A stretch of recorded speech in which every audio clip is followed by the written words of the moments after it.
Yes, hi, I'm Yvette. I've lived in this house for nearly 6 years now.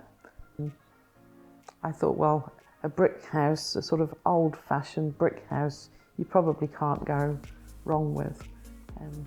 What I didn't realise was actually an old brick house can be very cold. So I very quickly realised that, in fact, this was a very cold house.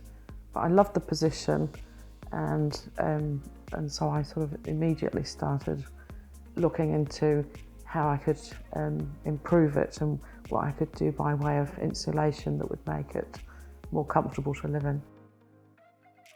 I was aware of injected insulation from when I was living in the UK. I hadn't experienced it directly, but I knew it existed. And so I sort of thought, well, that would be a good way to go, because it meant that I didn't have to have the cladding taken off the walls inside. I wouldn't have had it done had that been the case. It would have just been too sort of intrusive. So to have it, to have something that could just be injected and basically I wouldn't have to do any work to fix it up afterwards, that was really important to me. It was excellent. In short, it was excellent. It was very speedy. The people that I dealt with right from the outset, talking about what it was that I was wanting, whether it was suitable, getting a quote, then the people coming to install, the follow up. It was just excellent from start to finish. Well, I call it's a hot house. So not only were the walls insulated, by injection, but then around the window frames were sealed by, as part of the job, and so that made quite a difference as well. And I mean, I described it. I was here while it was being installed, and it literally felt like having a blanket wrapped around the house. That was how I described it. It became very quiet, and just felt comfortable and warm. It was midwinter when it was done. It was very, very cold, so it was frosty.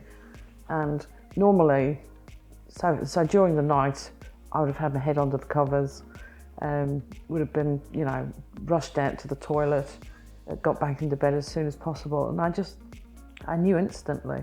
And I'm a bit of a nerd when it comes to looking at inside-outside temperatures. So I've got a thermometer inside-outside thermometer in the bedroom, and I could see that the temperature was near zero, and in the house it was into double figures.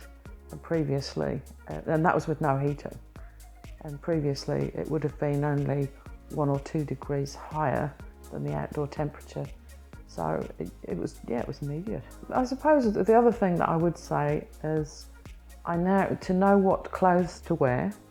Living in Dunedin, I used to know as soon as I got up in the morning, but now I have to look at the outside temperature on the thermometer and perhaps step outside to decide what I'm going to wear, because otherwise I find that I go out and I'm not wearing enough clothes.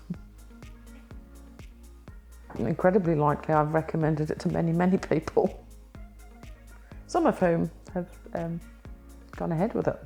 It's not particularly expensive, and so I just think there are so many more people who could benefit from living in a warm, comfortable home at quite a small outlay, that I'd like other people to know about that. Yeah.